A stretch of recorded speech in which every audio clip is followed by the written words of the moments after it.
afternoon. We're going to call this meeting to order. I'm going to start with the territorial acknowledgement. We acknowledge that the land on which our school and district buildings are situated is the traditional, unceded, and unsurrendered territory of the Algonquin people. We also recognize the enduring presence of all First Nations, Inuit, and Métis peoples on the land on which we are gathered here today. I'm also going to read the invocation. May we who are assembled here have a true understanding of the duties that are placed in our hands. We seek to have the wisdom to honor our obligations to the Renfrew County District School Board students, families, staff, and communities.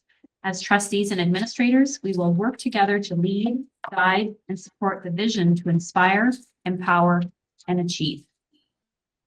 And next, I'm going to take care of the attendance. Trustee Boland. Present. Trustee Humphreys. Present. Trustee Doherty.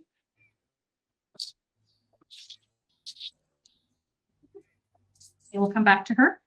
Trustee Clark sends his regrets. Trustee Gannett. Here. Trustee Kaiser. Here. Trustee Primo sends her regrets. Trustee Rajamani. Here. Thank you. And Trustee Doherty. Student Trustee Doherty. Here. Thank you. And Student Trustee Dick. Here. Thank you. We'll check in with the other Trustee Doherty in a couple of minutes. And then we have a recommendation that I'm going to read to the group, and then I will be looking for a mover and seconder. And the recommendation is that the Renfrew County District School Board approve the absence of Trustee Roger Clark and Trustee Jody Primo with regrets from today's regular board meeting. Can I have a mover? Trustee Boland. And a seconder? Trustee Kaiser. All in favor? That's carried. Thank you. Next, you received the agenda in your package for today's meeting. And I need a motion to approve today's agenda. Do I have a mover? Trustee Humphreys and a seconder? Trustee Gannett, all in favor? That's carried. Thank you. Trustee Doherty's. And Trustee Doherty's with us. That's wonderful. Thank you very much. Next, I'm asking if we have any declarations of conflict of interest with today's board meeting agenda. Seeing none, we will move on. In your package, you received the minutes for the board meeting of October 28th, 2025. I require a mover for those minutes. Trustee Boland. And a second, and a seconder. Thank you. Trustee Kaiser. Any questions or discussion about the minutes? Okay, all in favor? That's carried. Thank you. Next, we have the election of the chairperson for this upcoming term. And so I'm looking for nominations from the floor for the position of chairperson. Trustee Humphreys. Yes, I'd like to nominate Leo Boland as chair of the board. Thank you. And Trustee Boland, do you accept? I do. Do. Okay, and Trustee Humphreys, would you like to share any reasons why you're recommending? I can do that. Okay. I'm pleased to nominate Leo Boland as chair of the RCDSB Board of Trustees. Leo has served as chair for the past year, was vice chair for the previous 2 years, and has held many positions over the 11 years that he's served in the board to date. Leo and I were elected to the board in 2014, along with 3 other new trustees, so there was a large turnover that year. Leo quickly stepped up and has served on a wide variety of committees, including audit, finance, RCJTC, and Indigenous education. Leo also brings to the board a strong community connection. He has been on the board of the Children's Garden for 25 years. For the past 6 years, he's been on the board of the Phoenix Center for Children and Families, and he's been a longtime member of the Pembroke and Field Area Naturalist Club. Last year, Leo retired from a paramedic career spanning 38 years. Leo's interest in education is evident in the connections he makes with his families of schools, and he enjoys the opportunity to attend professional development sessions both within the district as well as provincially. As chair, Leo will bring his strong leadership skills, his organizational skills, his sense of humor, and his sense of style. he's a wonderful advocate for our board. And so I do believe that Leo would make a good board chair. Thank you. And I forgot to ask if we have a seconder for the motion. I do. Trustee, I'd like to second that and concur with Vice Chair Humphries. thank you. And now I'm going to ask the floor if you have any, if there are any other nominations for the position of chairperson. I'll ask a second time. Are there any other nominations for the position of chairperson?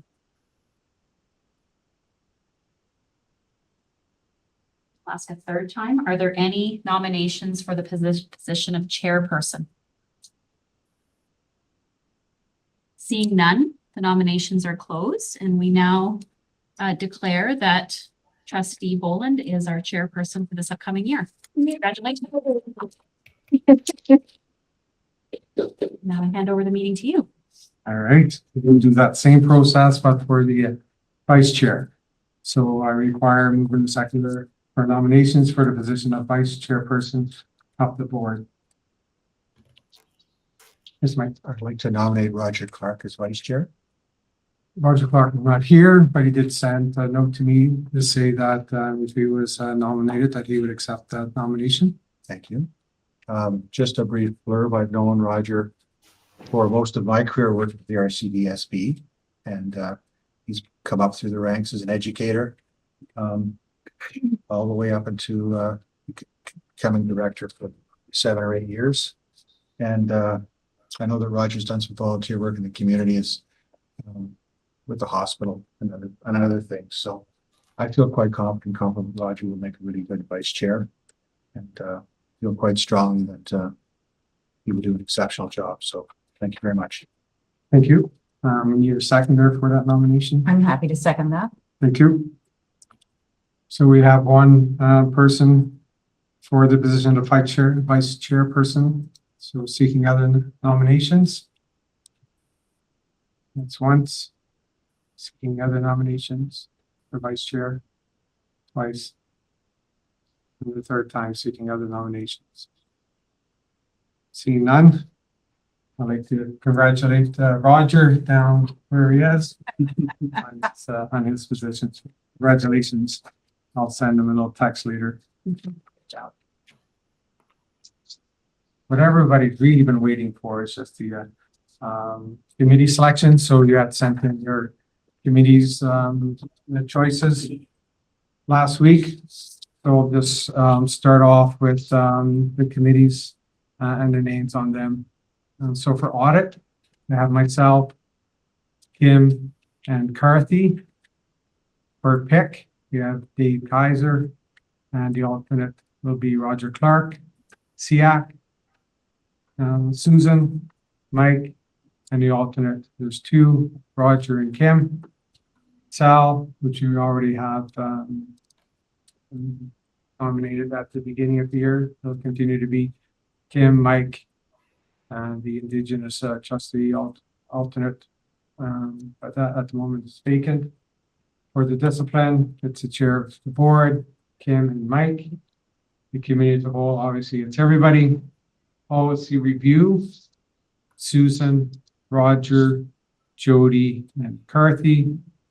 For director's review, we already have that committee in place, and that'll stay in place until the start of the new review process. So currently it's myself, Susan, Mike, and Carthy. For IAC, it's at the moment vacant for the Indigenous trustee. And it'll be myself and Mike will be the alternate. For the Student Senate, Dave Kaiser and Jody. Calendar, Susan, Altspa, as we already selected, Roger Clark, who's the director and voting delegate, and the alternate voting delegate is Susan, and the RCJTC, the bus consortium, myself and Dave Kaiser. So thanks everybody for letting your name stand for those committees. And I do have a recommendation that the Renfrew County District School Board confirms the trustee membership for the 2026 committee assignments. So I require a seconder for this recommendation. Dorothy, thank you. All in favor? Thanks, that's passed. And staff reports. So the first one is capital priorities. Jen. Just gonna go and grab Bill. Oh, Bill, there you are.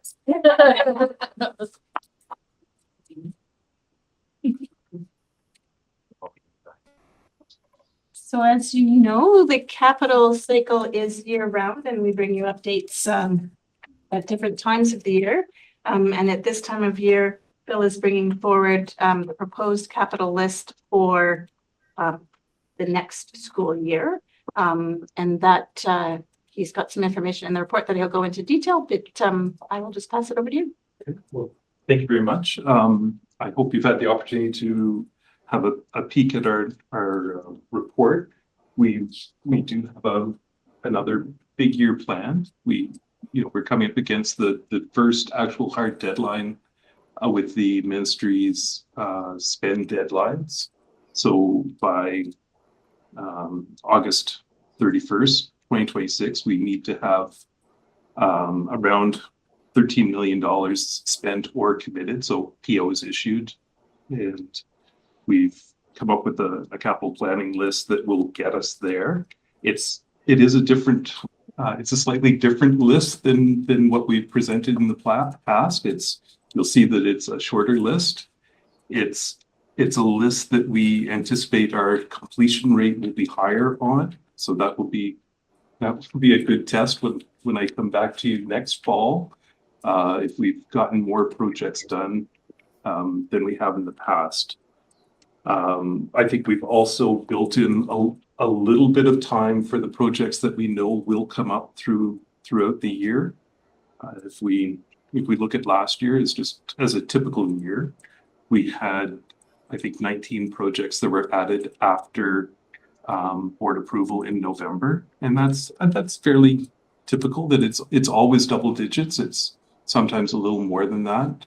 So we need to make sure that we've got some flex capacity to address those, because they are important. If we're adding it during or after the approval cycle, it's because it's absolutely necessary. So we need to be able to address those projects.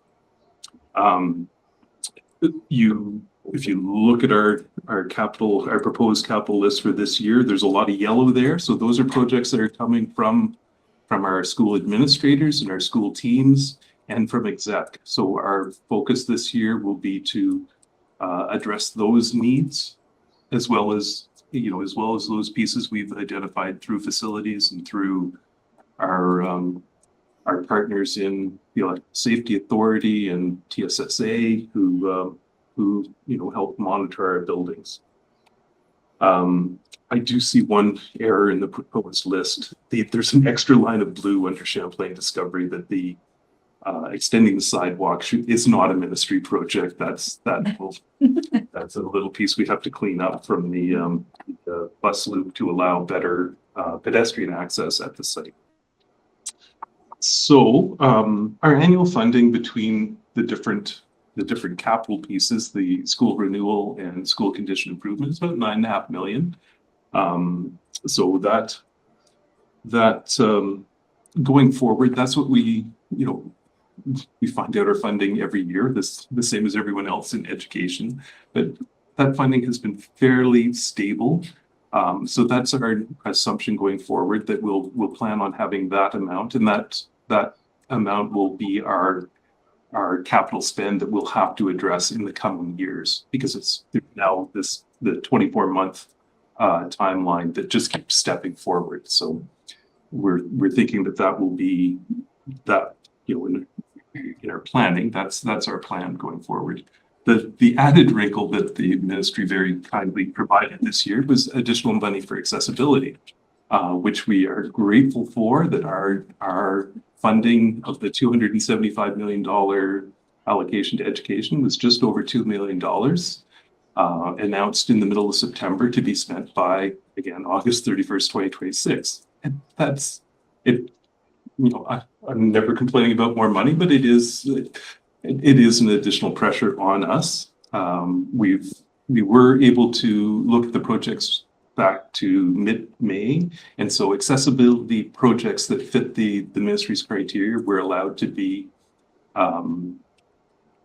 funded from that $2 million.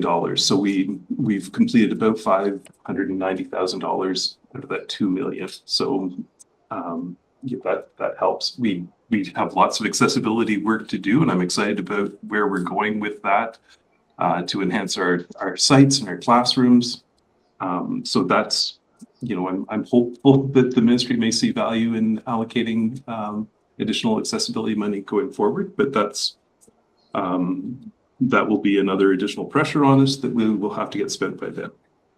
Our temporary accommodation funding, which is a small amount, and I think it basically covers our lease at Whitney, but we have identified that we do need additional temporary accommodations at Beachburg. So we will be purchasing a second portable to place at Beachburg. The projects that we're proposing, there's a number of large projects there. There's a lot of roofing, so our roofs are generally in good shape to begin with, but those are projects that we have the capacity to get done by the end of August, and they're also, you know, replacing roofing on flat roof buildings is an expensive endeavor, so that will soak up a lot of our capital, you know, about $2 million worth of our capital projects this year, and that's a 25-year investment for us. So to me it's money that's well spent. We've changed how we are purchasing board vehicles. We're moving to a lease to own process so that we'll be renewing our vehicles more often, reducing our downtime and the expenses related to repairing an old fleet. We typically keep vehicles for about 12 years. So those costs add up at the end. We will now be renewing them every 5 years. So we won't be spending as much time in the shop, which is good for work order and project completion, but it's also, it gives some more cost certainty around how we're spending money on vehicles. I'm proposing that our capital spend will be about $14.8 million this year. I know that there will be challenges along the way, but I'm comfortable with the projects we've chosen that we will be able to get our money spent, so that we will not have to be having a discussion about sending money back to the ministry. We spent about 11 million last year, which that's a fairly big year for us. We'll do a little better than that this year based on the projects we've chosen and the people we have in place to get that work done. And the other thing is that the capital spend, it's a year, there isn't a downtime. And I'm trying to think back 10 years ago if there was more of a lull in our capital planning process, and I simply can't remember, but it is 365 days a year now that we're jumping from project to project, keeping paddling forward so that projects are always moving towards completion. So I think that's enough of me talking at this point, but I'm happy to discuss anything in the report or in the attachments. Any questions? Yes, Dave. Comment first. I mean, you have a tough position. We're very fortunate to have you at our board, Phil, as you know, I've said many times before.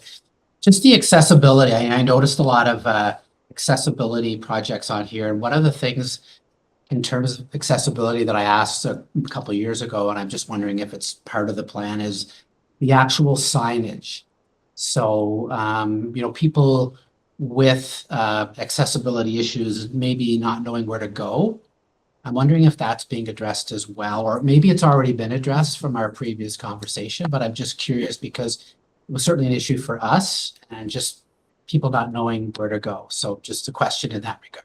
Okay, yeah, that is a very valid question. It's been addressed at several sites, but one of the things that we undertook over the summer was that we did a review of signage. And so now we know where we're at in terms of signage at our buildings. And so we do, we generate the list. So getting quotes on that, I think they are capital projects, obviously, but you will see over the course of the next 3 months some differences in our buildings about how a more consistent signage and with a view to improving getting people into the building and then where to go once they're in there and then how to use the building in some aspects once they're in.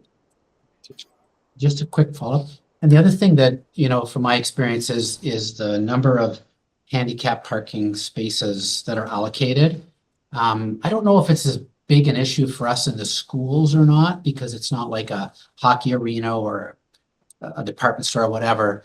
But I'm just wondering if we've looked at making sure we have added, enough, because only the one school I can think of where there really wasn't anywhere for us to park for a handicap. But it's kind of a general thing I look at is that are there enough spaces allocated at the schools for people who need accessibility for that type of parking? I can confidently say there are accessible spots at all sites that meet the building code. And that's part of our challenge too, is that, and we're discovering more and more that the building code is a baseline standard and it should never be our goal. That we know that, we're looking at changing some parking at Central and there's only one, it only requires one accessible spot. That's not sufficient. So we know that, and by combining there's two types of accessible spots. There's A and B.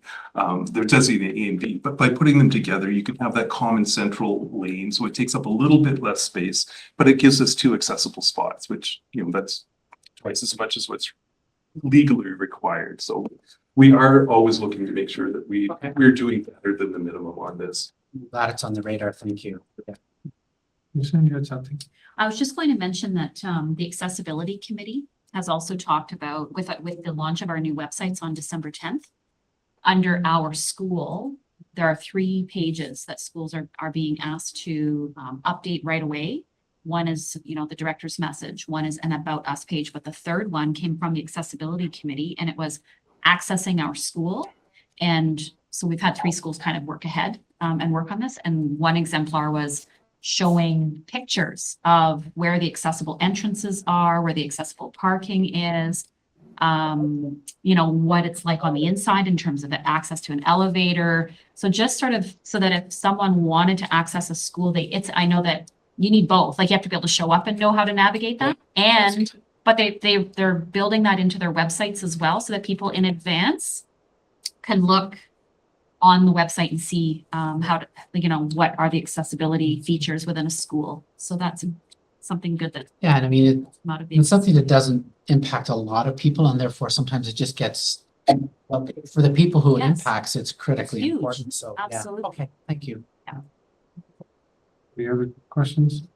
You have a question, Mike? Right. Just first in comment, I just want to personally thank you about the Champlain Discovery turnabout or whatever you call it that got done at the 11th hour. I walked by there about a week and a half before school started. And I'll tell you, there must have been some pretty long hours put in, but it looks good. I really appreciate that. And, but supplement to that question is, I do know that as one of the neighborhood walkers by has said to me, who's got young kids that go to Champlain, says they've fixed to a certain degree the transportation issue with the cars and vehicles. However, the pedestrian issue, and I know that's on the radar, is that a joint thing between the city and the board, or where does that stand? Or is it some gray in there, or I mean, it's a delicate. It is, and we need to do our very best to do what we can on our property, and we are in discussions with our municipal partner about how to get people pedestrian traffic safely onto the building. And right now that looks like using the existing crosswalk and walking alongside the bus loop and into the schoolyard on the west side of the building. It's not ideal that the sidewalk's on the wrong side of the street. Like that's a major challenge and not something that we can address. So we need to try and get people to a safe spot, which the best we can do on the front of that building is the crosswalk. That's our only controlled intersection. And there is no appetite to add an additional crosswalk at, 70 meters down the road at the entrance to the school. So that is our plan for Champlain Discovery. Yeah, as long as it continues to be on the radar. I live in that neighborhood and I know that, Yeah. Particularly in bad weather, it's a real issue. But I looked back at some of the other schools. I remember before you guys did Highview. I mean, that's a perfect example. That was a challenging area. And now that's truly been dealt with. And I'm just hoping that somehow, sort of, I call it phase 2 of the more pedestrian side of things, that just stays on the radar and so is dealt with sooner rather than later. Thanks, Bill. Thanks. I have a couple of questions. I actually had 3. Now I'm down to 2, so that's a good sign. I'm just interested in the tech equipment and kind of where are we on that? Like I know it's an ongoing piece. Are we, kind of 50% there, or like, do you have an idea of how far along we might be with kind of getting those tech equipment up to snuff? I'm going to say that the existing equipment that was the initial, the start of our discussion was ensuring that the equipment in the buildings was operational. That's 95% complete. There are a couple outliers that we've struggled with, but for the most part, that's done. So now we're in terms of the equipment in the buildings, we're in the maintenance phase. So if there are issues with it, a work order comes in eBase, we assign it either internally or to our machinist partner who will come in and fix that work. So that process is working well. The purchase of new equipment, we established a workflow, multiple points of approval between the tech head at the secondary school, the principal, health and safety is involved. I take a look at it. The superintendent responsible for secondary tech, Scott, would be reviewing it, as well as corporate services. That process, we just identified there is a glitch in our form that we just identified, and it was identified today. We're working on it today. It will be fixed before the weekend. But those requests for equipment, I think there's less than a dozen right now, and so they're flowing through the system. The procurement is aware of what's happening. We're in pretty good shape with the secondary tech. Good. Good. That's a great update. I appreciate that, because even to have 95% of the equipment repaired and safety checked and all of that. It's amazing. Yeah, it's The process for it's new exciting. ones. That's really good. May I have my second Sure. question? And it's really around signage, and I know you can kind of give me, I know we are all aiming to have that done, I think, by the end of February, maybe, is that, or? Yes, yeah, the outdoor signage, Yep. yeah. So kind of, can you give me an update on that, where we're at with the number of schools yet to be done, maybe, or whatever you can share? Comment on that. Okay. Because it's really ICT that's leading Okay. that, and that's under me. So essentially, the last update I received was that every school that currently has a sign has all been upgraded to that version that's out there. And Jay is able to now push all of that content to all of the schools that currently have a sign. So the schools that don't have signs, they are going to have to wait until the ground thaws in Okay. the spring, and then all the schools that don't currently have a sign will receive a sign. So by the end of, I'm hoping by the end of May, end of school year, every single school will have a sign, and they will all be the same, and they'll all be on the same software. And then we have our digital solution specialist in ICT who's providing training to school-based staff as well about how to upload content to their own signs. So all signs should be working now. They should be.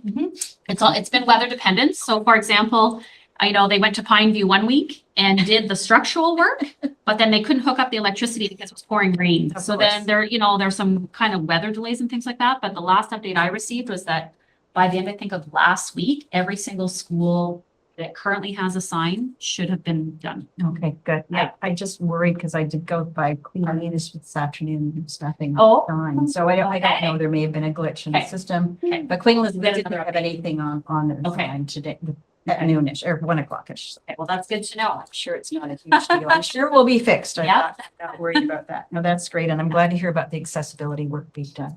That's it for me. Sure. You didn't mention about its Eganville renovations, like there's still, like, are we almost? Yeah, finished? Are we- We're almost finished. We're contacting the security company and the PA company to get all that wiring done. It will be done over the Christmas break.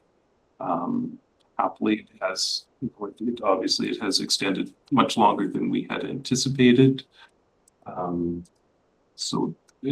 generally, we've invested a lot more of our internal resources into the project than we had ever planned on. So that did impact some of our other project completion, our ability to complete some of the other projects we had planned on for last year. But we are, we're getting very close, and it will be a spectacular space, which was everyone's goal way back when. So I'm really looking forward to it being completed and having students and staff in that space, because it will be spectacular. And then on to Opiongo. Very good. Now, the other question I have is, so I notice here you have like a heat pump for Killaloo. It's my understanding that heat pumps are like just more efficient than other forms of heating. So what would stop us then from having like heat pumps in all the schools? Is it just size? Is it- Killaloo is sort of a unique, it's one of two sites where we have a groundwater heat source along with Admaston. So the ground or the heat pump solution there was installed when the building was originally built in 1994. The heat well or the heat pump well restoration is because the discharge well, so we take water out of one well, we strip the heat or cooling out of that to supply heat or cooling to the school, and then we have to discharge that water into a second well. The second well has become gummed up, and it's having issues taking that water. So what we basically have to do is frack that discharge well to reopen up the vein so that we can discharge water into it. So we've already got heat pumps throughout that school for heating and cooling.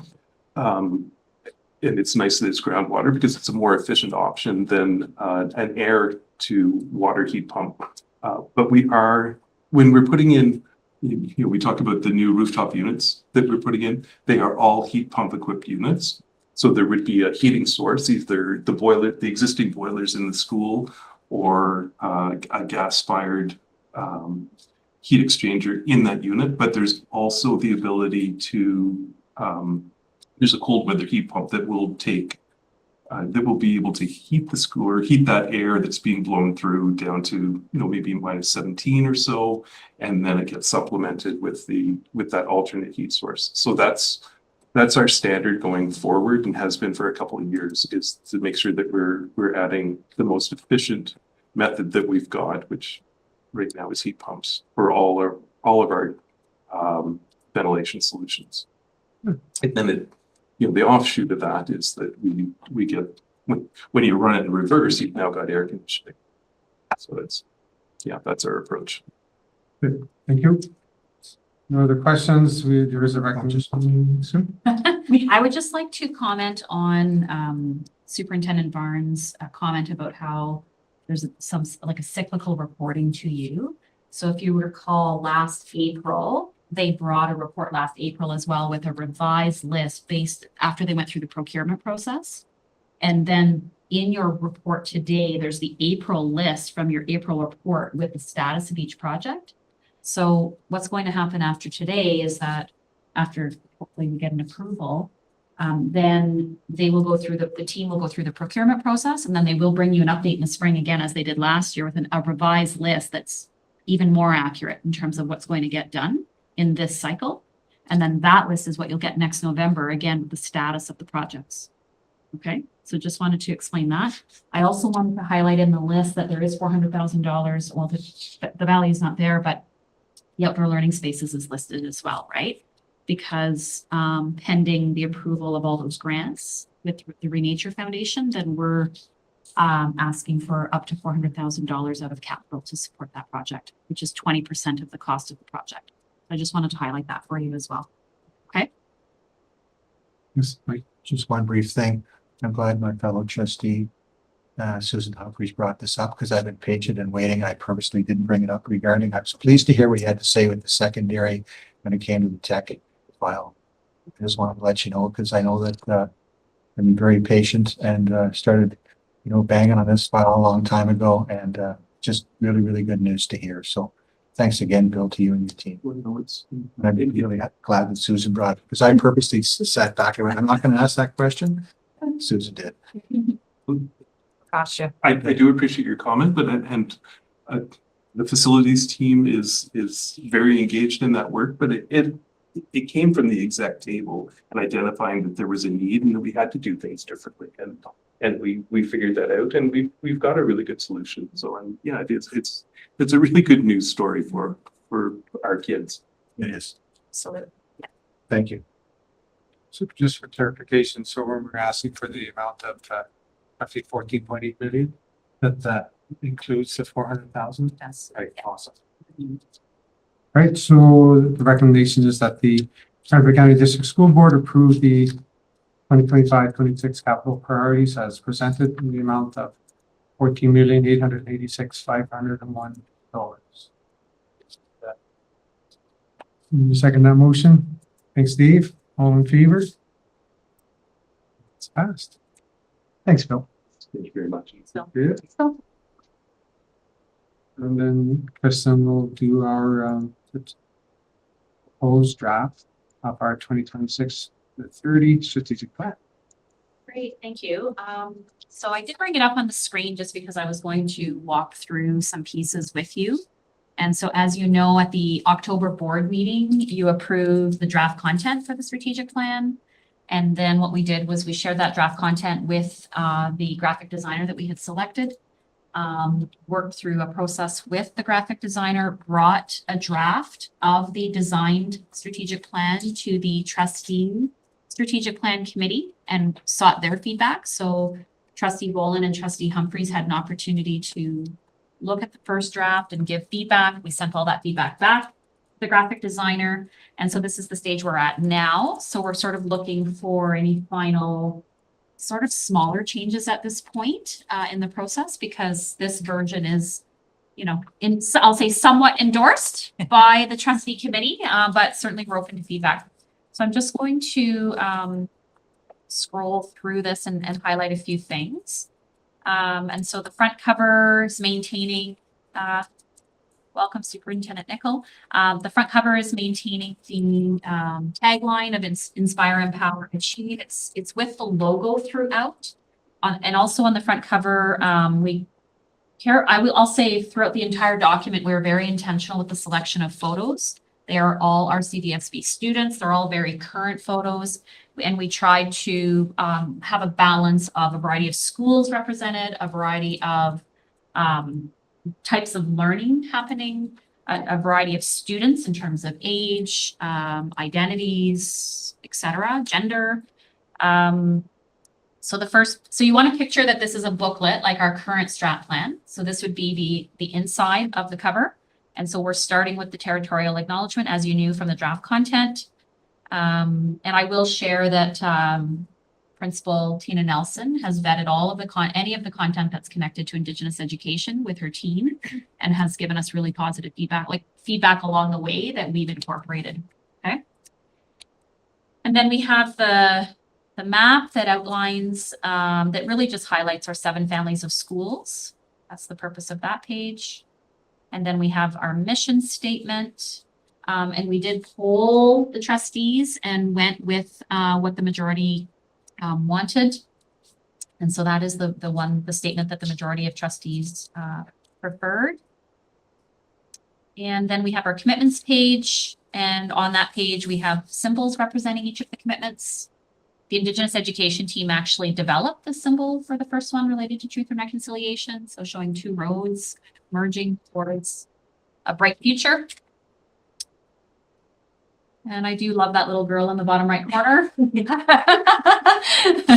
She's very happy reading that little book in the book corner. For the first strategic priority, I did want to share that this symbol has 3 symbols in it for Indigenous education. The feather represents, so the Indigenous education strategy with the Ministry of Education, it focuses on First Nations, Métis, and Inuit.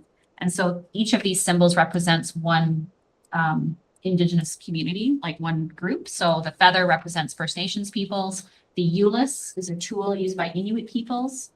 And then the Métis symbol is the curved symbol on the bottom. Okay. Principal Nelson really highly recommended this photo because it shows how Indigenous education is very, very much supported by knowledge keepers and community partners. And this picture here is of one of our community partners in our classrooms supporting Indigenous education, the Baby Moccasins Project. So we put little pictures of the actual end product at the bottom so people would know who it is.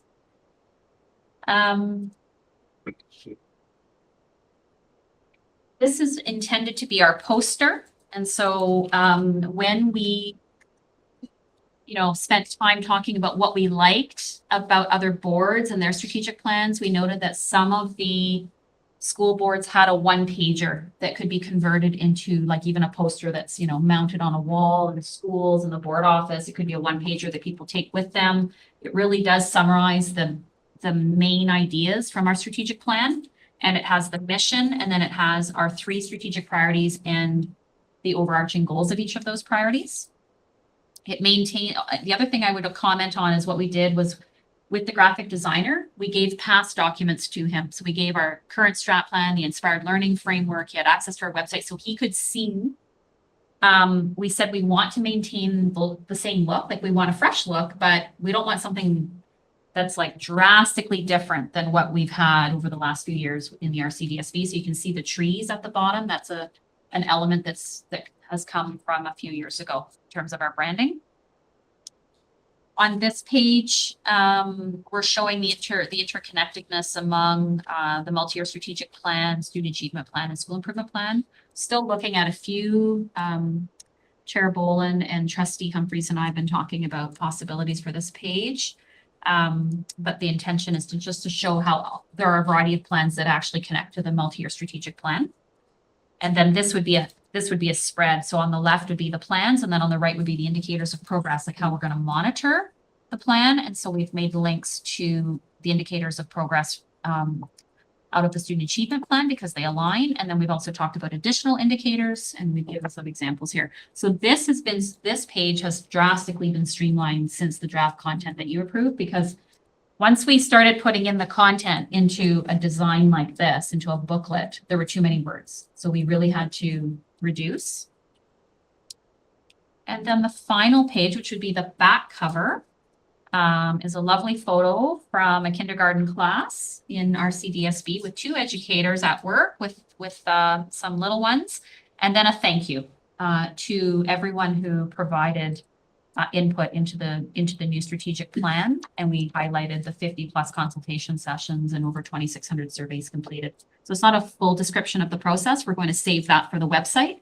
So on the website, there's going to be drop downs, because that was something you also liked about in some of the boards, having like little sections that explain different aspects related to the strategic plan.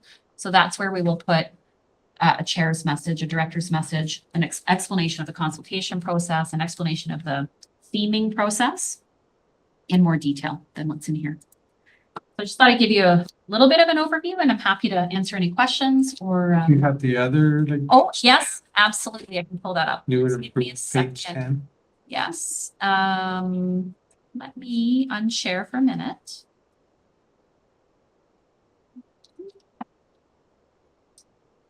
Here. So this is the other option for page 10. Yeah. So here's the other option for page 10, which would be on the left-hand side. So in the booklet, the graphic designer has been putting pictures like on the outside, so on the left-hand pages, and on the right-hand pages, and been framing. And so this is what we asked him to do as as an option. He just hasn't incorporated it yet. We picked that picture in particular because it's a winter scene to show our different seasons that we have here. And, outdoor learning is one of the actions listed in the strategic plan. So the little blurb is still at the bottom about the plans. So this would be the other option for page 10. So I think In this way, it's consistent with pictures, right? So this, we just felt like page 10, we just, in spite of multiple versions, it kept looking flat because every other page has pictures of our students and staff. And so this was an alternate version that he had developed. Can I just make one quick comment as well? I noticed on the screen, the green is really green. On there. But it's not that color. No, it's not. It's dark. yeah, it's our actual, Yeah, it's more like the More of earth that green. olive green, Yeah. really, but on there, I'm thinking, oh, it's Yeah. especially with the trees. They were Yes. like- Yeah, it like looks green. stark, yeah, Yeah, but it's so not. I just wanted to make sure people were aware that that's not really the color we're going for. Yeah. Any questions or comments? That's the page we're going with for 10? Is that? Yeah, as compared to the other one. Yeah, okay. Yeah.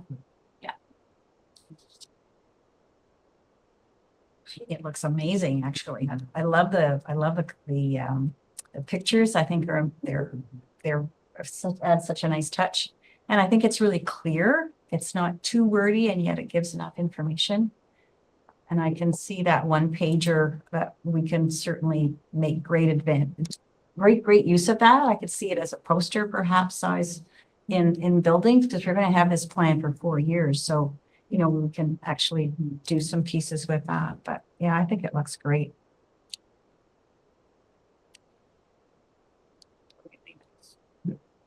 And even just the Indigenous symbol, like you had mentioned, right? So what they had there before, but this, so much more sense to incorporate all three.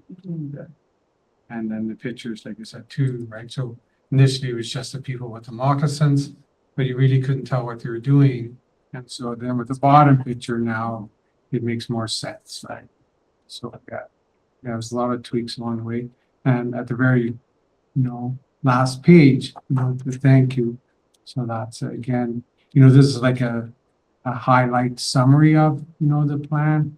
And you can go to the webpage to get more information, but we tried to touch as much as we could, in this little pamphlet that eventually we'll be giving out and producing. But yeah, it's amazing. Any other questions? So as far as we know, we'll be going with the revised one. Yeah, I'm sure it'd be another tweak or two, but for the most part, that's it. So yeah, I'm quite pleased. So the plan then would be that we would make any final revisions this week. And then next week for your board package that you would receive for the December 9th board meeting, you would receive the what we're going to call the final version, hopefully, for approval at that board meeting. It's good. Thank you. Thank you. Next on the agenda is signing officer resolution. Some paperwork to do with our organizational board meeting underway.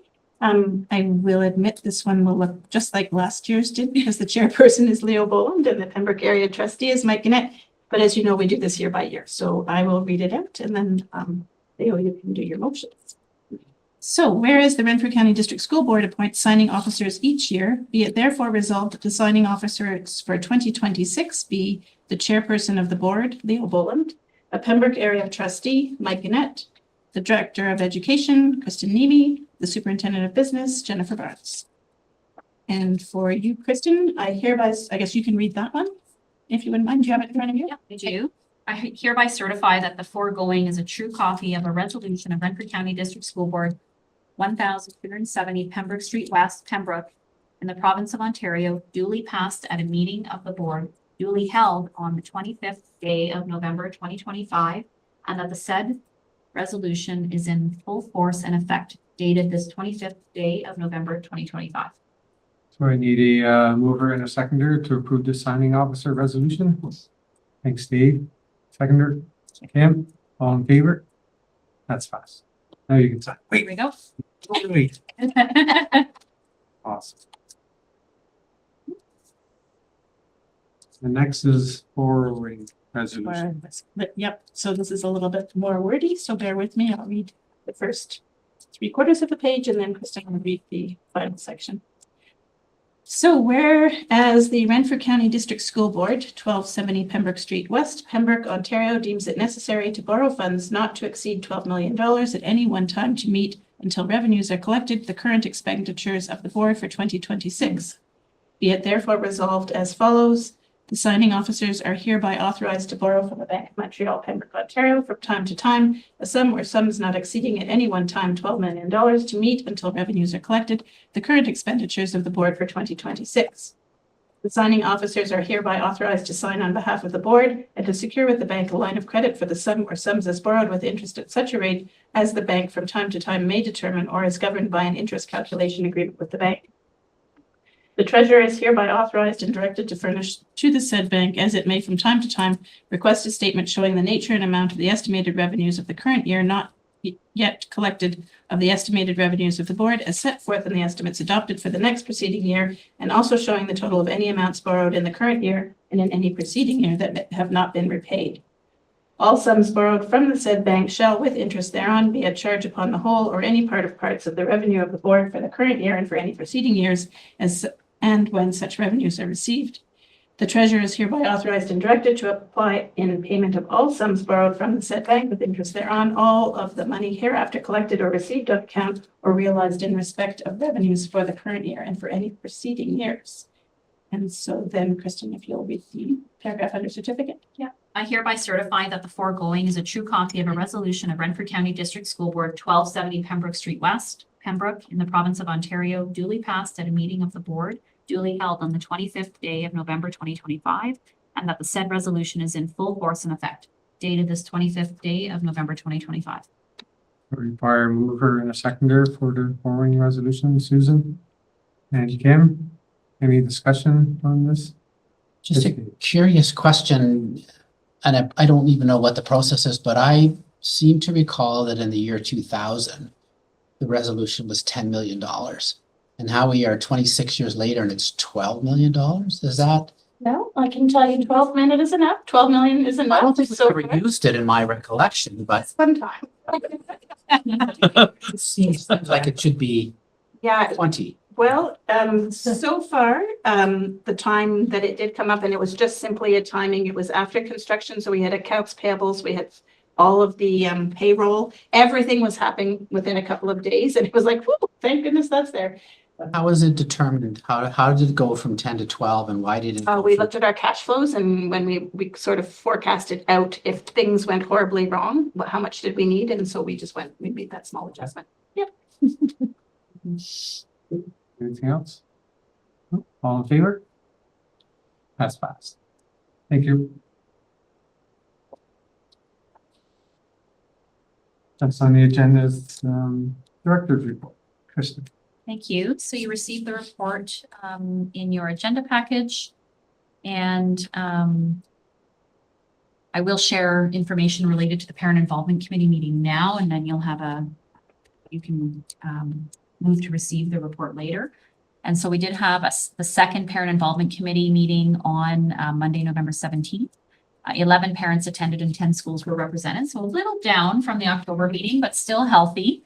And there were 4 main topics: student achievement plan, consultation for that with Superintendent Nicol, an update about artificial intelligence from Superintendent Nicol. We also did a consultation on priority days, dates for the 26-27 school year, and also had a discussion with the parents who were online about EDSB, me giving them data in terms of updates, in terms of number of accounts, and then seeking feedback from them. I will also share that we have a parent from Herman, one of the co-chairs from their school council, Jolene, who agreed to be chair of PIC this year. So we're going to have an agenda setting meeting in this January to get ready for the February meeting. Yeah. Kindergarten registration, just to sort of to highlight that the two, our co-terminus board and us agreed to a common window for kindergarten registration, which will take place from January 19th to the 30th in the new year. Superintendent Cronwald is working with a team, including communications, to develop a campaign for this year. I'm sure we have some trustees who might be speaking to the OPSPA regional meeting. I just wanted to highlight that I was, we were happy to host at our CI, and I was, proud to share some of the great things that are happening in our CDSB with trustees from across the region, and in particular, the presentation that's attached in my report, Strengthening Experiential Learning Through Partnerships, highlighted 2 newer initiatives in our CDSB, the Outdoor Learning Project with the Renature Foundation. And we had Adam Bienenstock as a keynote virtually, and then Jamie, who is the founder of Renature, and then we have the Director of Development from Renature, Jamie Thompson, there as well. And the second initiative that we presented about was teacher Michael Wright from our CI presented about the food recovery and shared kitchen program. And then gave a tour of the renovated space. So I will share that it was just really, we could have shared even more, Project Search would fall into this category as well. From my perspective, the presentation was well received by trustees from the Eastern region. There's a lot of enthusiasm for, the idea of really enhancing student learning through community partnerships. Under empowering equity and well-being, as I mentioned already, we have an accessibility committee. We revived it this year. We're having bi-monthly meetings. What I wanted to highlight right now is that we have signed an agreement with an organization called the Ability Center. And they are going to be working with us to go through a process that will result in the development of a new multi-year accessibility plan, because the current one goes from 2022 to 2025. So it's coming to end of life. So we need to develop a new plan. This organization, our work with them is 90% funded by the Ministry of Community Social Services, MCCSS, or whatever it is. Sorry, I don't have that in front of me, but the fee that they would charge is 90% covered by that ministry. So a very, very good rate to work with an organization that has worked with a number of public sector organizations, ranging from municipalities to athletic associations to school boards. And they're going to lead us through a disability inclusion workshop. They're going to a self-assessment, and then they develop a detailed improvement plan related to accessibility across a variety of areas, not just physical accessibility. And then that will help inform our multi-year accessibility plan. I really do like to highlight our sports seasons, because we have many students who participate as athletes and staff and community coaches who volunteer many hours to support youth athletics. And so just wanted to congratulate all of the athletes and coaches on a great season, and then highlighted a few of the accomplishments from this year. Lots of things to celebrate there for sure. Jay had the opportunity to go over to Pineview to capture some amazing photos and video of student learning. And it's an organization called Taking It Global, and the program is called Your Voice is Power. And what's interesting about it is that they blend the concept of music, coding, and social justice into the programming. And so the students were using a program called Ear Sketch, to write songs to express their viewpoints related to social justice. But the program uses coding to do it. And so it was just like, we've got coding in our math curriculum from grade 1 to 9. And so it's a really great tie between Indigenous education, social justice, math. And so I just wanted to highlight that and highlight the schools that participated in that initiative. And at the bottom under school specific news, I just wanted to really commend all of our schools and our central board office for honoring Remembrance Day. And I know that you saw the chart with all of the different activities that were happening in our schools on November 11th. And, I've already mentioned the food recovery program at RCA multiple times. Just wanted to highlight that we did have a ribbon cutting on Friday, November 14th, because we were selected by Metro for the first shared kitchen in Ontario. So they had established a shared kitchen in Quebec. We're the first one in Ontario and the first one in a school across Canada. And so pretty neat concept. And a lot of media coverage happened with that, which was really nice to see. And just a really great initiative. Again, another example of how when we work together with community partners, we can strengthen learning for our students and also strengthen well-being for a community. And finally, we are collecting information about holiday events that are happening in our schools. So you will see a chart that comes out with that soon that outlines the different events that are happening in our schools during the month of December. And just in advance, want to thank our school staff for all the wonderful things that they organize for students and families during the month of December. And we have the Rockwood Choir coming to perform at our December board meeting. Oh, nice. Mhm. Very good. Yes. Okay. So thank you. Thank you, Kristen. Any questions for Kristen? Just throwing More of a comment. I could picture, if there's other Michael Wrights in the world, I could picture this expanding. I'm sure people that are that they have that much conviction. They're out there, but there's probably isn't a whole lot of them. But if there are some Michael Wrights out there, I'm sure that this program will be looked at by other areas across Canada. So that's really good news. I haven't met. I don't think I've met Michael Wright, but I'd sure like to meet him at some point. Thank you.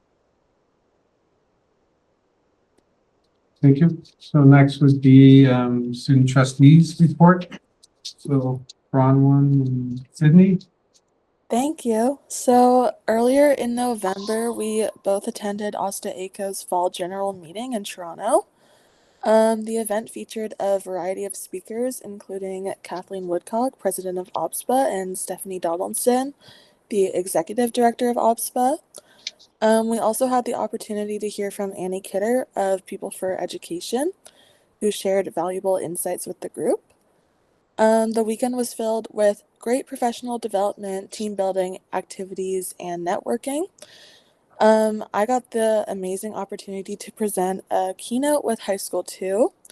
In this presentation, 3 student trustees, including myself, got to share their experiences of working with High School 2 over the summer. CEO Farah Khan expressed interest in collaborating with RCDSB on the work we've been doing in the future. And then we also had 2 public education interest group sessions, and it was an honor to help plan those along with the other members of cabinet. It went very well. And then we also had 2 advocacy interest group sessions. So I joined the Truth and Reconciliation group, and Bronwyn, I believe, joined the Student Wellbeing Advocacy Interest Group. It was a great opportunity, and we are very excited to reconnect with everyone at the next conference in February. Yeah, so that was my first ever meeting. So I very much enjoyed the FGM meeting in Toronto, and I feel like I'm getting a much better understanding of the role of being a student trustee. This past Thursday, November 20th, Sydney and I met with Student Senate and discussed Bill 33's impacts on student voice. We also had Senate elections, which went smoothly with genuine interest into the roles. Later on, we had a great talk with Ms. Rakowski about generative AI. Senators had some great things to note, including the opinion that AI can be a useful tool when used correctly. We've begun to work on our Senate project, which focuses on making student council elections fair, transparent, and consistent. The lead takeaway from the discussion was that senators would like it to be a hybrid of a policy and toolkit for schools to use. We plan to have an informal virtual meeting sometime in December to continue this initiative. And that's all. Thank you, Sydney Brown. Any questions for Susan? I don't have a question. I just actually have a comment. I wanted to particularly thank Bronwyn and Sydney. I'm sure they were involved with the Osta-ACO advocacy work that was done with regards to the importance of keeping a local voice and the importance of keeping locally elected trustees. I know that Osta-ACO put out a very strong, strongly worded letter and in support of locally elected trustees, and we really appreciate hearing that student voice. So thank you for doing that. Thank you. Next, we move to committee reports to the board. So the first one is going to be the audit committee, the closed session. We're going to have Jen introduce Tammy. It's really easy. It's the two Tammys. So we have Tammy Hoffman, Manager of Finance, and Tammy Sylvester, our external auditor from Welsh Income. Welsh LLP. LLP. There you go. Say that officially. And Tammy Sylvester is going to give a high-level overview of the financial statements, which is the result of our operations for the 2024-2025 school year. And then Tammy and I are here to support if there's any questions that Tammy needs help with. Go ahead, guys. Okay. So I think everybody's had a chance to look at the financial statement, only 29 pages this year. I think it's a little less than last year. I just want to give a very high level description of what we actually do here, because we come here for weeks and people are like, what are they doing? But really when we leave here, you end up with a financial statement, which are really two separate parts, although we do the whole thing. The numbers, everything from page 3 on is basically a summary of all the transactions and everything that's been approved and recorded in the system by the finance department. So we summarize it into this concise 29-page report, and then we put our audit report on the front, which is the first 2 pages. So the audit report is based on our conclusions after we've done all kinds of testing and on the numbers themselves. So when I say we give a couple reports, not only do we do the audit report, but we also give, I think I call it a report card in our audit committee meeting, which is just a report card on the board's systems and controls in place. So that's another thing that that kind of falls out of our audit procedures, because we come here and there's some pretty big numbers here. So we come and we test. Some things are better tested to documentation, and some things are better tested by making sure the controls and the systems are working. So for example, when you look in your financial assets, cash and cash equivalents, you have $12 million. That's mainly the school board's bank account. So that's better tested by, well, let's get the bank statement and make sure that they've reconciled and cleared everything properly.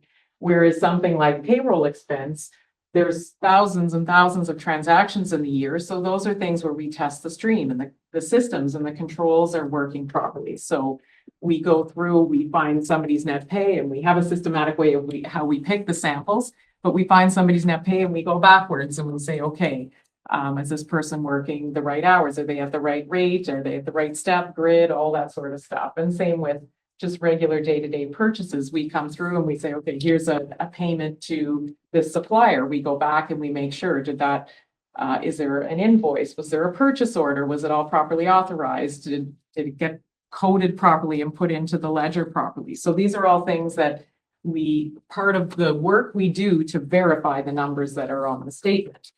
So the first thing, that's okay, is my audit report. So we provide an opinion as to whether things are proper, and yes, they are. So this is an attestation that the financial statements are an accurate representation of what happened during the year at a financial level, and that the board adhered to the proper accounting policies and things that the ministry requires.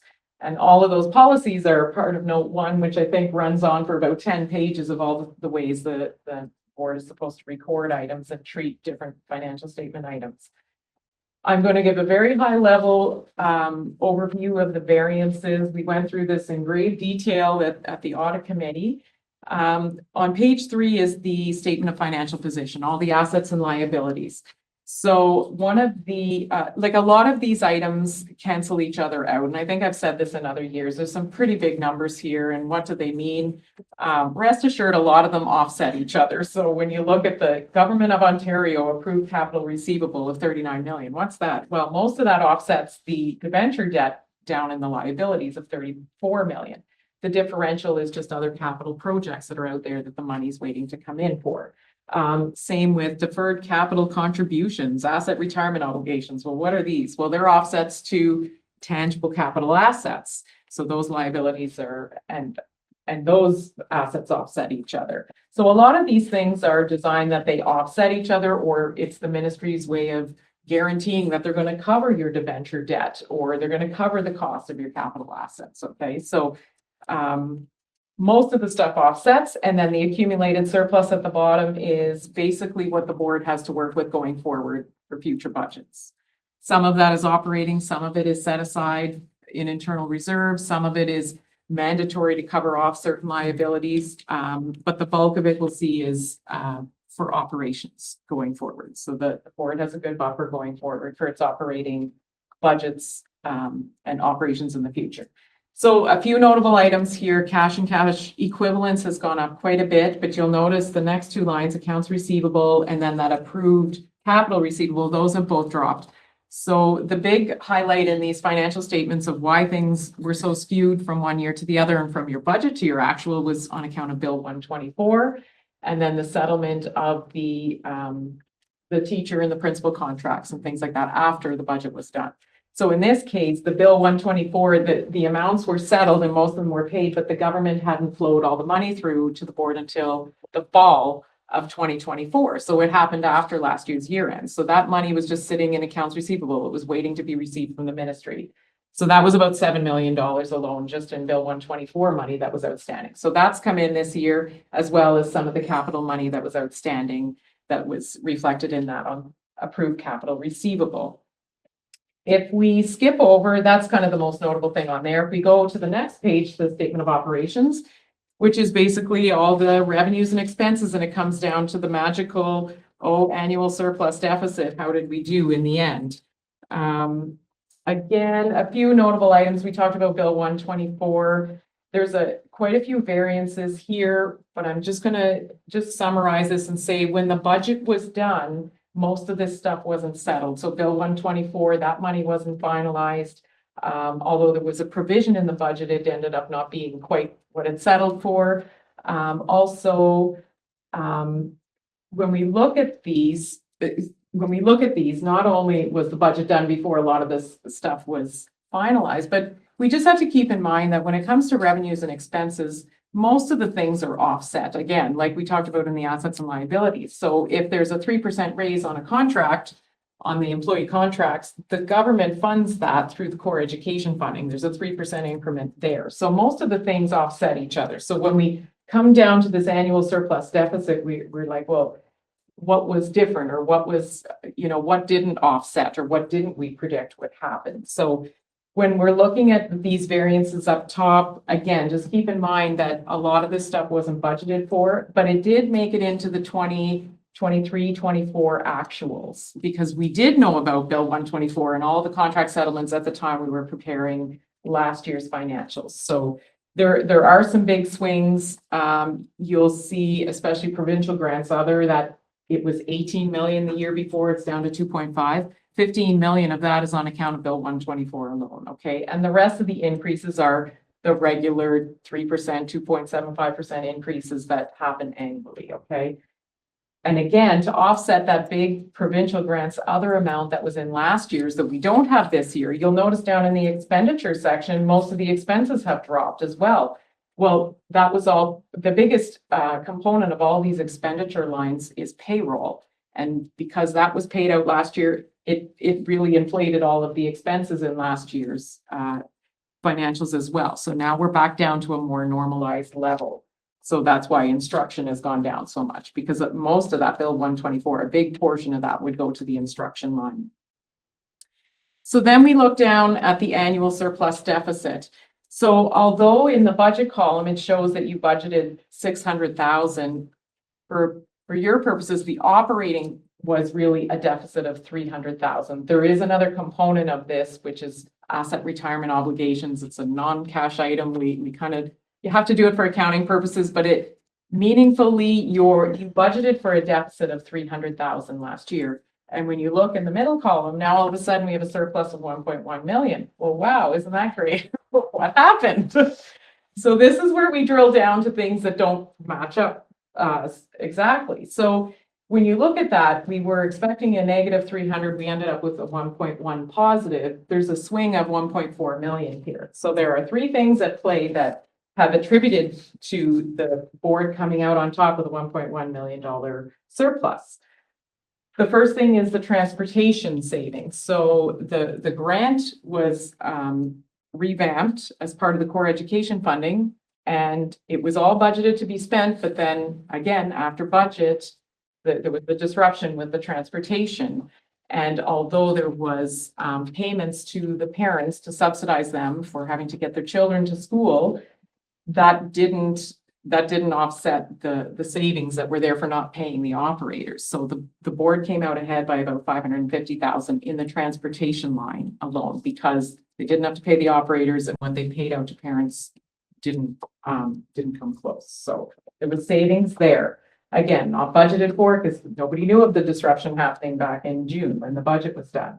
The other part of this increase is on account of a little tiny grant that's built into the core education funding, and it's for T4 slips, and the board gets a set amount for every T4 slip it prepares. Well, with the Bill 124 payouts, there was a lot more T4s printed, processed, and sent out. And so this grant jumped almost 500,000. Again, you wouldn't have known about this in June because you didn't even know what Bill 24 was really going to look like in the end. But when it came to the actuals and the core education funding, this was kind of a surprise grant that was in there. Then the last component of this was because the director of education and a couple new superintendents, generally you see in the first year, they're cautious with their spending. They want to make sure everything is okay. So that was the kind of the third component to why it ended up in a surplus position. This surplus now, this 1.1, most of it is operating, as we've just discussed. It's transportation, it's preparing T4s, and then the regular day-to-day operating budgets of the director and superintendents. So this gets added into the accumulated surplus from years past. So now when you refer to the note 15, and I don't have my page number. Oh, here we go, page 24. You'll see the total operating accumulated surplus that the board is working with is about 6.1 million. Even though it's 4.3, there's some other things that the ministry requires you set aside or externally appropriate, but the operating surplus going forward is 6.1. That's the accumulated surplus. Then I talked about two reports, the report card part now, because after we do all our testing, we give a report card, and the board got an A+ because I didn't have any recommendations to make regarding the systems in place and the controls. Everything was working to a T. So we found no errors actually in all the samples we tested. So A++. Are there any questions on what I presented or on the statements? Just before that, so I just want to highlight, so also at the audit committee, you had talked about some school reports and that a couple of schools had really, really well. Yes. A+++. Just mention what you did there, and then what schools got. Okay, I'll have to get my list. I know the two perfect schools. Yes. Let me just get my notes on that. Yeah, so we go out and we do testing at some of the schools on their cash procedures, because there's a lot of cash that flows through these schools. Well, you see it's over $2 million if you look at that line on revenues. So it's a lot of money. Most of it is through EFT now. It's all because parents pay online, so it's a really good system, but there's stuff that just can't be online. The fun fairs, the book fairs, all those things. So there's still cash there. So we go out and we run through a whole lot of program with all these schools. Every year it's 10 schools. And so we had a couple perfect schools this year, Beachburg and Rockwood, if I have to name them. And then we had a few others that were really, really good, like almost perfect. But so this was a very good year for the schools, I have to say. They did really well and everybody's progressing. Every year they get a little bit better because they know we're coming back. I just wanted to highlight that. Yes, Good news it's stories. good. Those are good news stories, yes. I mean, the fact that, 1.1 million surplus, but that's more important. That's right. Any questions, comments? One comment. Yeah. I was wondering, it's been a long meeting, but I was wondering if we should maybe send a brief of this report to our education minister. Just, A++ dotted all C's. I'm being sarcastic. I'm just saying, in the Yes. form that we're in, we know what the news is. So, I mean, there are a lot of boards that are doing and being responsible as we are. Yes. For our buildings. So I just wanted to put that in and thank you. Yeah. Thank the audit committee. Hmm. So that's much appreciated, but that's sarcastic. I just couldn't resist. Yeah. Thank you.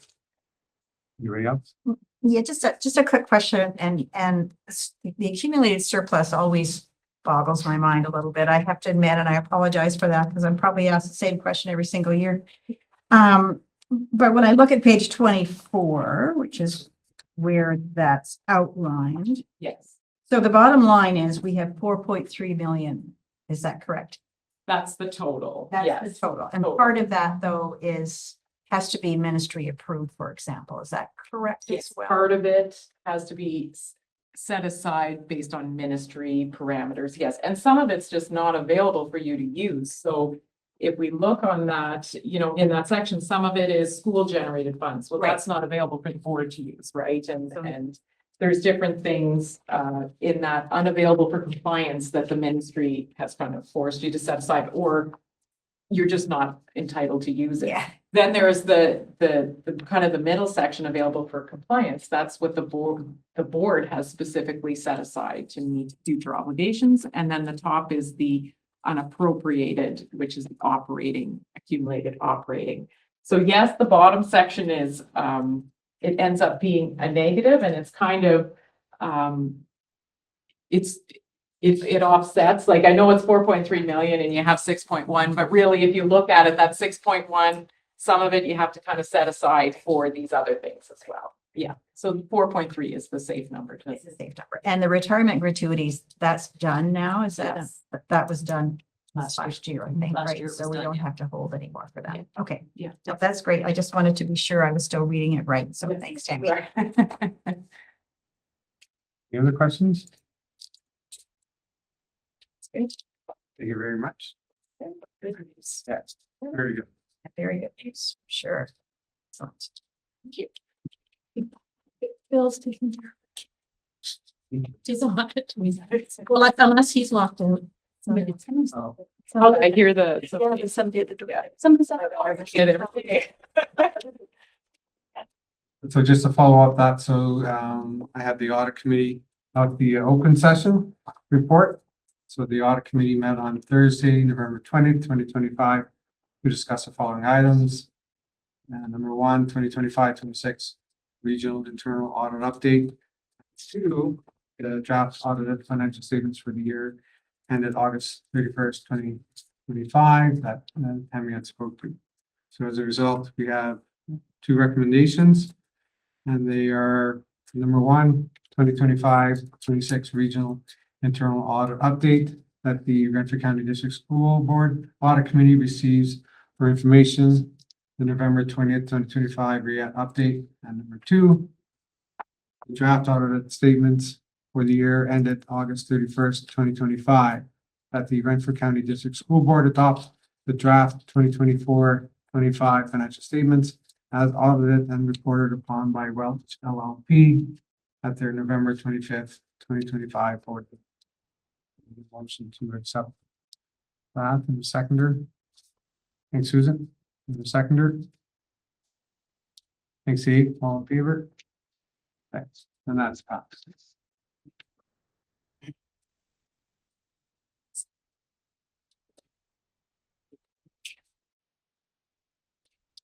Next on the agenda is the PIC report, and Kristen had mentioned that in her director's report. So we just have to receive director's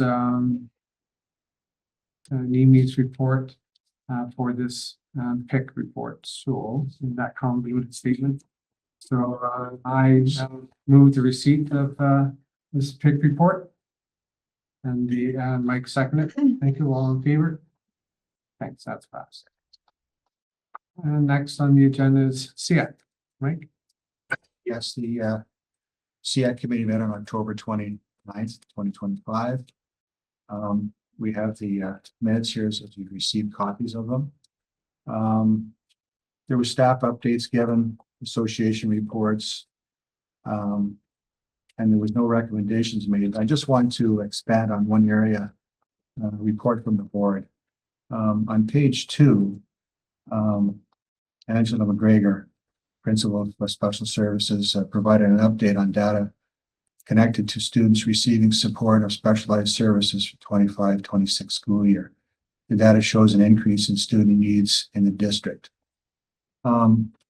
She described, I remember one quote of approximately 35 students with, she said, very, very high needs.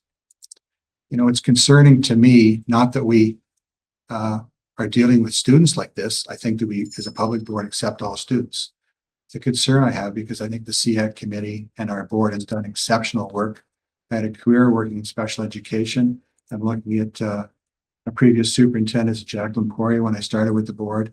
And we've got Jenny Smith, another superintendent presently sitting on SEAC. I guess my concern is, after sitting on SEAC for approximately 7 years, I don't want people to get the wrong idea, but I did bring up a delicate matter, and that is, I'm concerned that sometimes we are doing such a great job that there might be people, we live in a real technological world that, you know, well, I've got a very high needs child or children, and I have an opportunity to come to this board and have them well educated with special services. And I'm all for that. But what I struggle with is every student we have with very, very high needs, there's a lot of work that needs to go into give them that best possible education that we can give them. And I really do think that although we should continue to do that in these tight financial times, I do think that it's a real strain on our district, on our board. I just wanted to say that for the record. It's nothing to slight the fact that we do an exceptional job. Everybody I've met on SEAC and everybody I've met in special services, I commend. But moving forward, I do think that whether it be a funding formula down the road needs to be looked at. My concern is as an example, these 35 very high need students, where did they come from? Did they come from out of county? Did they register last minute? I don't have any data collection on it, but I do think that it's important that we drill down and figure out moving forward what's happening, because we've always funded our special needs students very, very well. The group of trustees here, previous to me for many years, have always, I think, gone above and beyond to do the best of their ability within the funds that they have to fund our students. But moving forward, it's quite concerning to me that, and I want to sort of connect this with our present Minister of Education. I think that the EQAO results have been delayed. We have to ask ourselves why. If we're looking at our own EQAO results, I mean, there's room for improvement. I really think we're doing the best possible job we can. And moving forward, I think we'll continue to do that. However, For the record, it's concerning that if we are looking after a large slice of the pie with these very high need students, we need to ensure it's above my pay grade, maybe even this board's pay grade, but somewhere down the road, somebody needs to be looking at public boards of education, the funding model. And I welcome anybody to challenge the fact that we don't put forth by far the best of our ability as a board, as a group, to do the best we can with these students. My concern is moving forward, whether we're around this table next year or not, my concern is that EQAO results aren't everything. They're only a snapshot. And not everybody is bound to go to university or college. There are a lot of very, very good students that come through our board and find their own niche in society. So that being said, I just felt the important need to be very public about this. And our minister needs to realize that EQO results are only one snapshot. They're not the be all end all. So as an example, I think we are a model for the province when it comes to special needs students. Enough said. Thank you for listening. And over and out. Unless Susan wants to say something, she was also at the meeting. I was at the meeting, but maybe I would just, if it's okay, I'll just respond briefly. Sure. One of the things we had an advocacy day yesterday, and one of the key items that we were talking about was the importance of the proper funding for special education, recognizing that every board across the province, I think, accepts. So from what I understand, like there's 72 out of 73 boards or 71 out of 72 boards that have overspent in special education. And so encouraging the ministry to look at a different funding model, at least look at recognizing that this is a real need. So that message was certainly put forward yesterday. And as well, there was a discussion about EQAO in the legislature yesterday that are being released next week to the public, I believe, and potentially to the board later this week. So Thank you. that's the update. Thank you. At one line, I guess I move that this report be received. Thank you. We have a seconder for this motion. Thanks, Steve. All in favor? Thanks, that's passed. Thanks, Mike and Susan. The next is the committee of the whole. Open session. Okay, thank you. So the committee of the whole met on Tuesday, November the 11th, 2025, and we had quite a lengthy meeting with 6 topics to discuss. We had we talked about the MAP Achievement Action Plan. There was lots of good discussion there, lots of good questions. International Education Report for 24-25, which just reminded us of all the great opportunities we're providing for students across our district. Environmental Education Update, again, just helping us understand the variety of schools who are really looking seriously at environmental issues and how we can continue to improve in that area. 2025 capital priority submission, just an outline of the 2 areas that we wanted to, that we have put forward submissions to the ministry for some funding. So fingers crossed that might come back in a positive way. And the review of the annual report 24-25, which I think everybody was very impressed with how it looked and the good news stories we had there as well.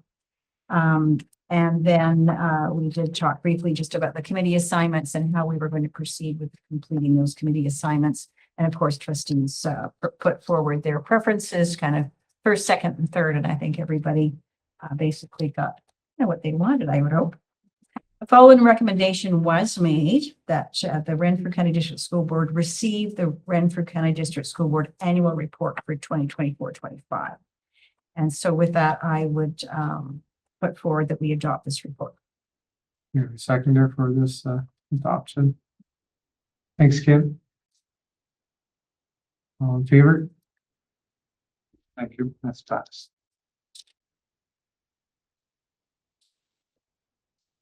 Next report is the Student Senate. I was lucky enough to attend. Bronwyn and Sydney led the meeting. And they had talked about it already. But for me, my biggest takeaway was when they were talking about their respective schools, they had the categories of Rose, Bud, and Thorn, with many of them also talking about reindeer games. So I'm going to ask Sydney and or Bronwyn just to expand a little more about what the categories mean. And then also reindeer games, because that piqued my interest.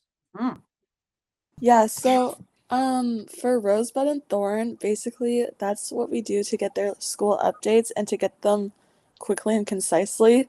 So for Rose, it's something that went well recently in their schools. For Bud, it's something that they're planning in their schools, and then Thorn is something that didn't go as well and the steps that they're taking to like fix it. And then reindeer tag, we don't do that at ADHS, but Bronwyn, do you do it at Opiongo? Yes, we do. So it's a participation game we try to do to bring school spirits up before exams and the holiday seasons. Most schools participate. It's a game where you're assigned a partner. You have to pin with a clothespin without them seeing you. It progresses through the rounds where you get each partner out until we have a top 10, and then there's a big tournament over the week who can get the person out. And then normally it leads into a holiday assembly for some schools, like my own. But it's really just helps student morale and make sure that everyone's having a good time at school and having a fun time. That's good. Thanks. Okay, very interesting. There was also a student at the meeting that I talked to, but recently went to Clermont-Ferrand. And they talked about what a great time they had there, especially the food. They really enjoyed the food. They said it was outstanding. Yeah. That's just, maybe we can take note, because they said even the 3-course prepared meals she received while in school. Oh. Right? So it's like, we have surplus, right?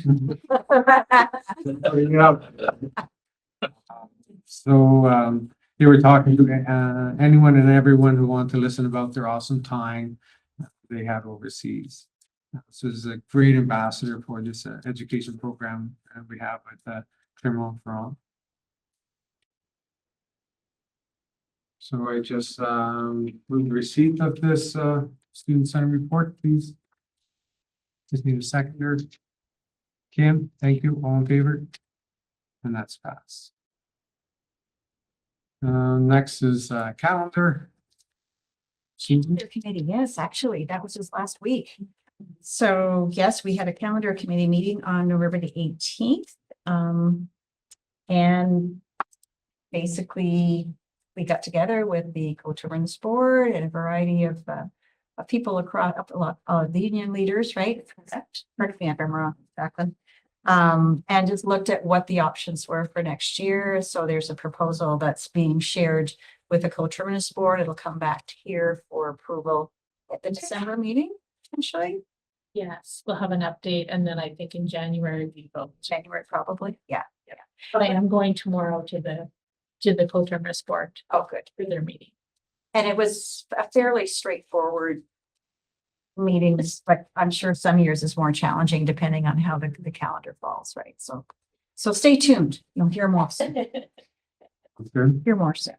So you move the receipt of Move to this. receive that report. Thank you. Need a seconder for that report. Thanks, Mike. All in favor? And that's passed. And you're up again. Officer report. Oh, I get to talk before you. That's good because I have a lot to say.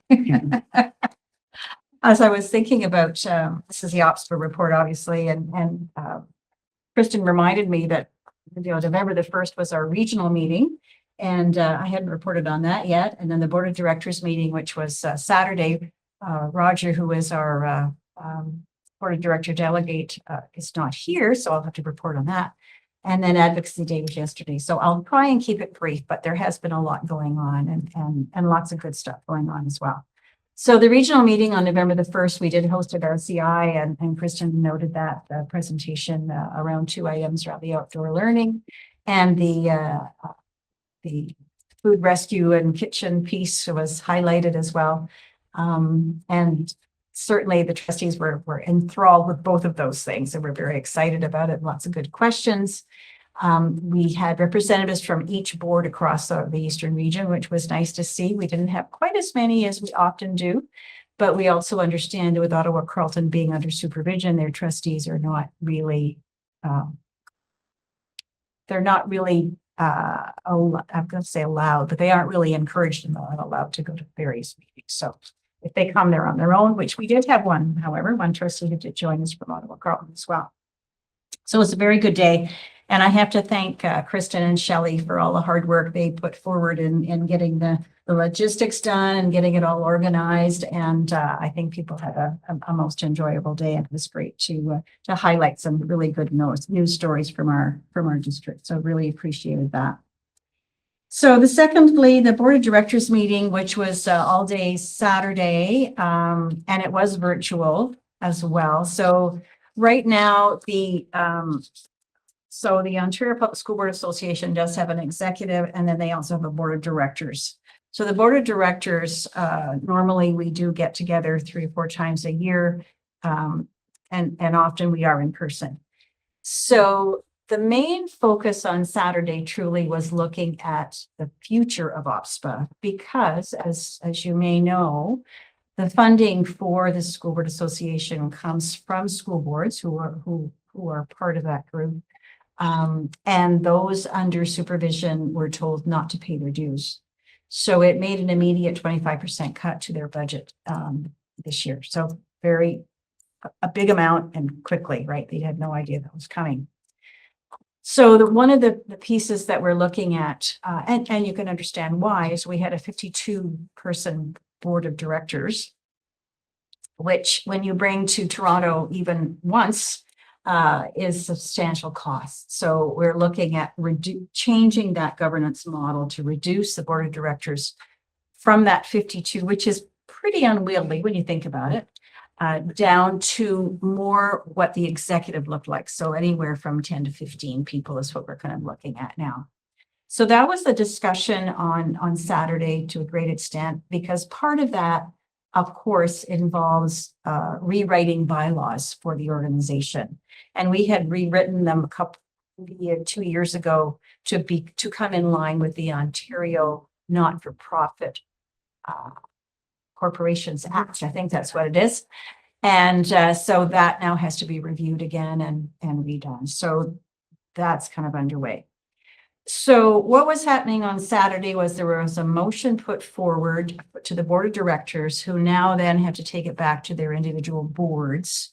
And there will be a final vote on December the 18th about how we move forward from this. So as you might imagine, going from a big board to a much smaller board, there were a lot of trustees that have a lot of concerns about that. So one of the things that we really want to try to do then is enhance the role of the regional council. And so looking at how we can make that more effective, more useful to trustees, more benefit to the local boards. So lots of discussion around that as well. So that's sort of where we were at. It's just reducing the size. So the motion that was put forward did have an amendment to it. So the initial motion, of course, was to pass all these bylaws. But one of the pieces of the bylaws was who is on the executive. And the original motion talked about, we have 6 regions in the province, talked about one rep from each region sitting on the board, plus, of course, the president, vice president, we reduced by 1, and an enrollment person, which would represent any board that had more than 15% of the number of students in the province, which of course is TDSB. And then a representative from the Black Trustees Caucus and a representative from First Nations, Inuit, Métis Trustees Caucus as well. So that was the original motion. So an amendment came to that to actually have 2 representatives per region as opposed to just 1. And the reason behind that was because if we're going to enhance and make that regional role and regional council more effective, I think it's important to have more than one person around the executive table.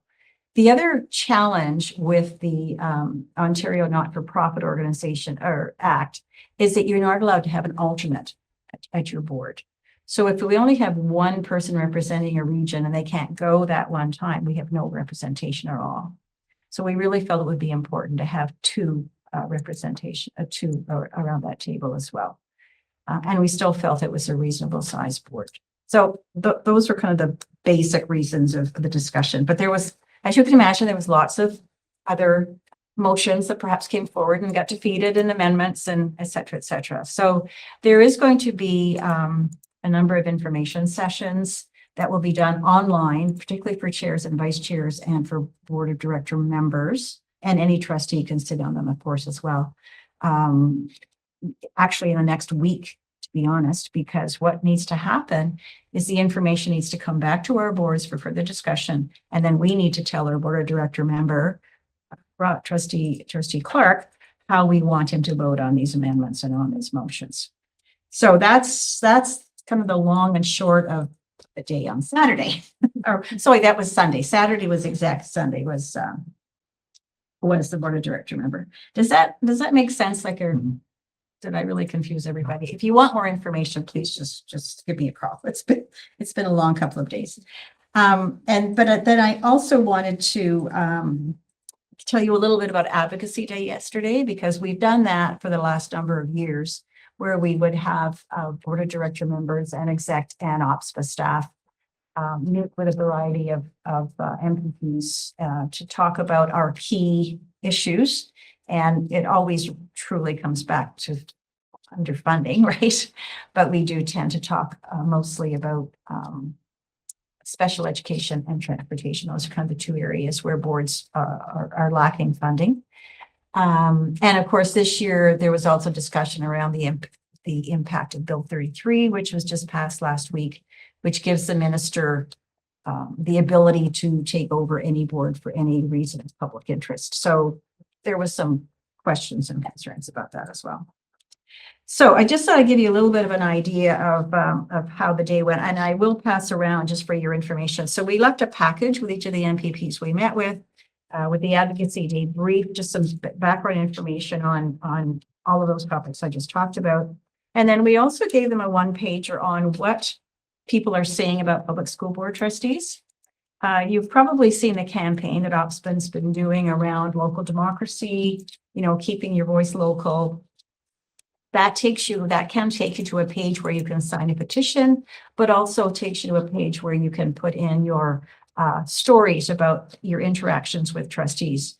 And we've had to date somewhere in the range of 150 stories that have come in. And so we're using that as a little bit of just some information so that people know what trustees have done, like what's the value of them in their community.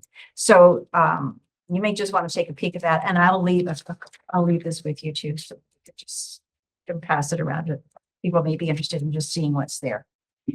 So I actually met with 5 different MPPs. Most of them were in Eastern Ontario. Lucille Collard, who's a Liberal in Ottawa. She was actually a school board trustee on the French Catholic board. So she's very in tune to education, is very concerned about what's happening currently, and has lots of good questions. We had a really good discussion. Stephanie Smythe, who's a Liberal in the Toronto area, she's fairly new. She is new, but she's also a journalist. She has a program that she runs regularly. So I know she and Stephanie are going to work together on getting something on her program. So, and then I did have the opportunity to have lunch with 2 PC candidates, which was for PC MPPs, which is nice. But both of them also are quite in tune with what's going on in education because they personally know a couple of the other regional chairs. So, they understand our concerns, but they are PCs. So it's challenging for them, I'm sure. I also met with Stephen Blay, who you may recall was on the Ottawa Municipal Council at one point. He was also a school board trustee on the Ottawa Catholic Board for a while. John Fraser, who's been the interim Liberal leader at times, and he was really good. And he was the one yesterday who really asked Minister Calandra about the QAO results and why they weren't being released. So if you have a chance to watch that interaction, it's quite good and quite entertaining. And then Tyler Watt is also in the Ottawa area, very new, just in February. Says he knows Billy very well, so I thought that was kind of cute. They're kind of the same age, right? Quite young, just keen, really interesting to talk to. So they said we basically discussed the impacts of Bill 33 and then went on to the funding issues. We also talked about the importance of how easy it would be to do a couple of things that would really help boards.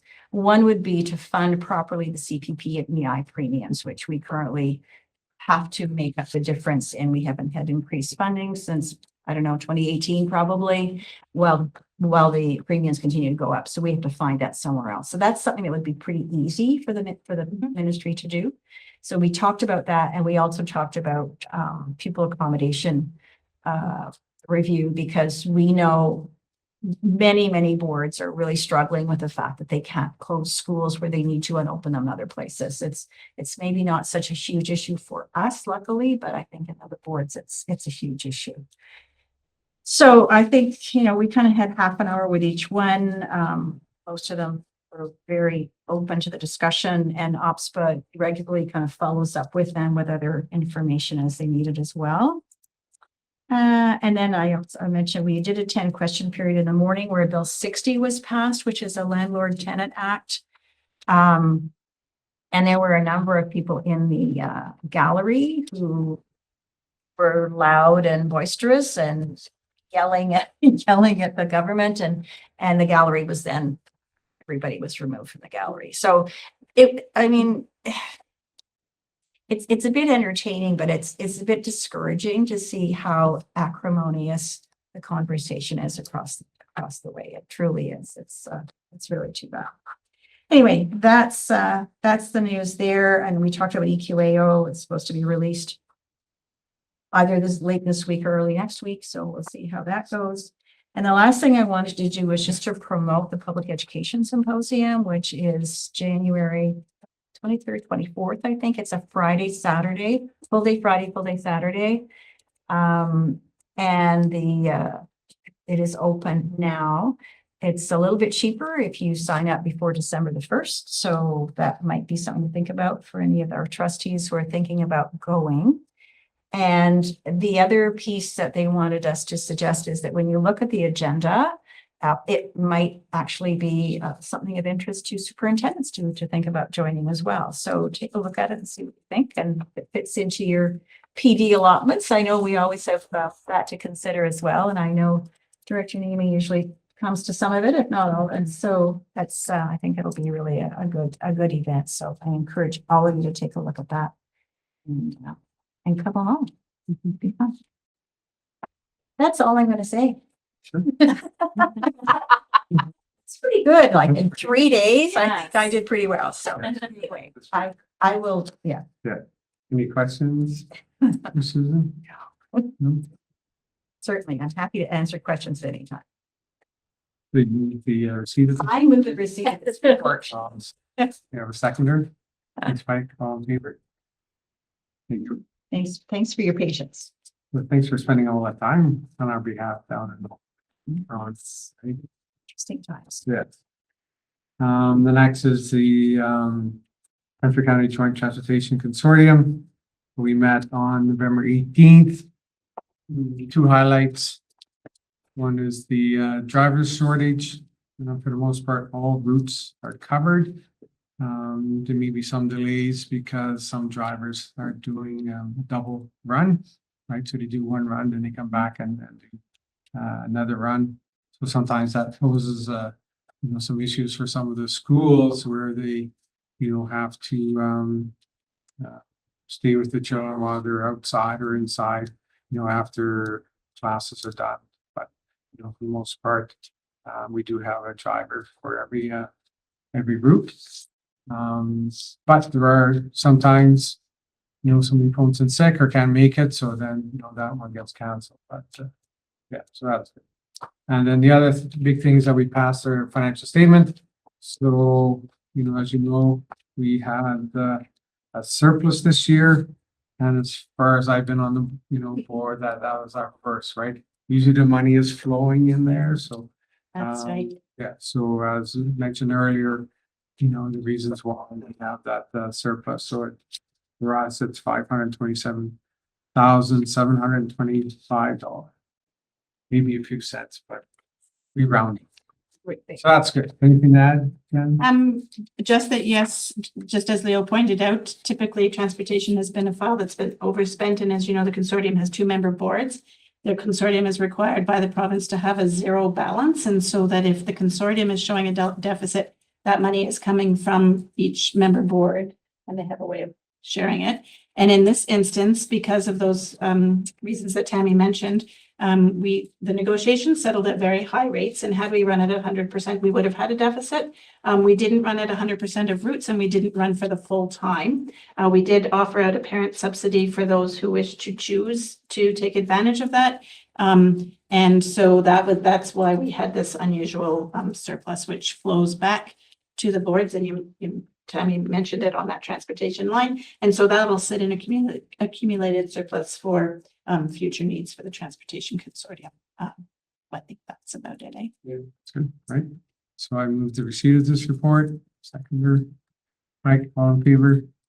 Thanks. It's passed. Next up is just the chairperson's report. So thank you all for having your confidence in me to be your chair for the next year. And what may be our very last year, who knows? We'll find out.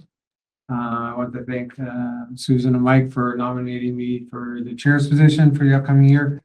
I also want to express my gratitude to you, Susan, for over the past number of years. I've been your vice chair, and you've been my vice chair for this past year. I certainly appreciate all of your support, guidance, and mentorship. Thank you again. I know Roger isn't here, but I want to welcome Roger to the position. I think we'll have an exciting year ahead of us. And just one more thing. So Kristen and I went to Pembroke's Remembrance Day ceremony on November 11th. I have attended these ceremonies in the past, but this was the first time that I was able to lay a wreath. So it was an honor to do so on behalf of all the trustees, staff, students of RCSB. So it was good. And nothing in correspondence or other business. So unless we have any other business, we're out early. Like I think I'm an hour ahead, right? You did well. I did well. Thanks. Even with all my long talking. I know. So I moved the adjournment of this meeting. Seconder. On behalf of Roger Adams, second that. Thank you. All in favor?